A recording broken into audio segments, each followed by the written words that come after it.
Hi, I'm so glad you stopped by. I'm going to read the story called Strawberry Shortcake and the Big Balloon Race. It was summer in Strawberry Land, and it looked as if the berry crops were going to be the biggest ever. Strawberry Shortcake had just brought in her first harvest of strawberries, and the other kids had all come over to see them. "They are phenomenal," lisped Apricot, who liked big words.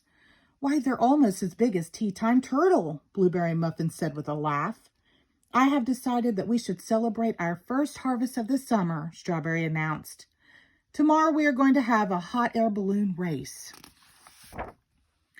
Everybody began to talk at once.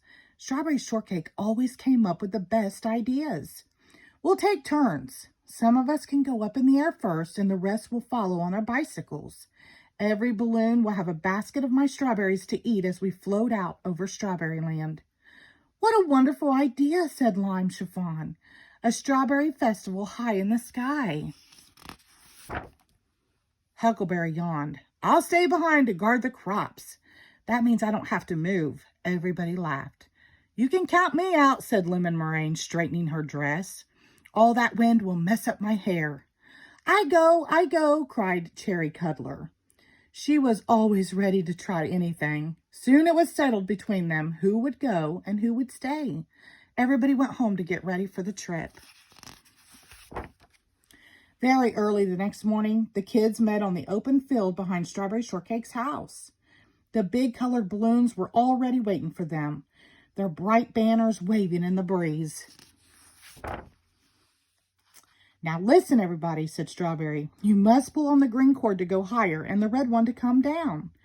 Let's climb aboard and practice it once while we're still on the ground." Strawberry took Apple Dumpling in her basket. Plum Pudding, keep an eye on Cherry Cuddler.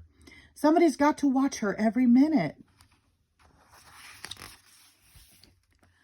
Raspberry Tart and Butter Cookie climbed into the basket attached to the big green balloon.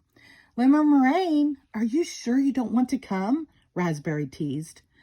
"The wind could mess up your hair more than it already has." Lemon turned her back and pretended not to hear. "Is everybody ready?" Strawberry called. "Let 'em loose." The rest of the kids untied the ropes. The great balloons lifted slowly off the ground and floated away on a light west wind. "Get your bicycles, everybody," said Lemon Meringue. "We'll take the road by the river." Soon only Huckleberry Pie and his dog Pupcake stood in the field. "Let's go, Pupcake. We'd better guard those juicy berries." But Pupcake had a better idea. He took Huckleberry's pant leg between his teeth and started pulling him towards the river. "I know you want to go fishing, old boy, but we're supposed to be guarding the berry crops." Pupcake barked twice. "All right, we'll sneak down to the river just for a little while. It's so early. I bet the berry birds aren't even up yet." But Huckleberry Pie was wrong. In his castle on Porcupine Peak, the Purple Pie Man had been up since dawn watching the kids. When he saw the balloons floating away down the valley, the Pie Man shrieked for Cap'n Cackle, the leader of the berry birds. "Time to go, Cackle. Take the others and bring me all those juicy berries." With one flap of their purple wings, the berry birds rose from their perches and headed down the mountain straight for the kids' berry bushes. "Everything looks so tiny down below," Strawberry Shortcake cried. She lifted up Apple Dumplings so the little baby could see over the edge. "Where are we now, Plum Pudding?" "Down near Sugar Cane Creek," she called back. "But the winds have already shifted. We're going to be blown right home again." Suddenly, Gooseberry honked. "Quick, Plum, catch Cherry!" cried Strawberry. Plum Pudding grabbed Cherry Cuddler just before she reached the top edge of the basket. "The kids are following us back," cried Raspberry Tart. "See, they're starting to turn around." "Watch out, Raspberry! You're too close to those trees," cried Strawberry. "Pull on your green cord." Raspberry yanked the green cord, and the balloon bounced up and down as it skimmed over the top branches of 2 pine trees. "I knew these trees were there. For goodness sake," she muttered. "Nobody needs to tell me how to fly a balloon." Look, everybody, Blueberry shouted. The berry birds are headed for our crops.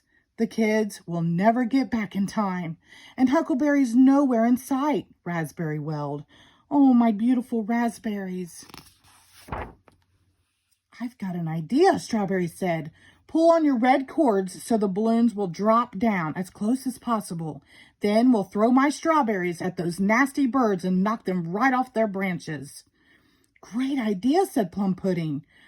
Your strawberries are big enough to knock even the purple pie man out of a tree. And I bet he's the one behind all this. The kids pulled on their red cords and silently the great balloons floated down. The berry birds were so busy stealing berries that they never looked up until it was too late. Ouch! Cried Cap'n Cackle as an enormous strawberry hit him smack on the top of his head. One bird fell right out of the bush he was robbing. Another one flew away with a screech. Keep it up, kids. We've got them on the run now, cried Strawberry as the berry birds began to head off in the direction of Porcupine Peak. That'll teach them a lesson, shouted Plum Pudding. Head for the big field and we'll land, Strawberry said. I see the rest of the kids waiting for us. One by one, the balloons dropped gently back to earth. Everybody helped to tie them down. We saw the berry birds flying away, said Lemon Chiffon. They were trying to steal our berries, said Raspberry Tart, but we took care of them.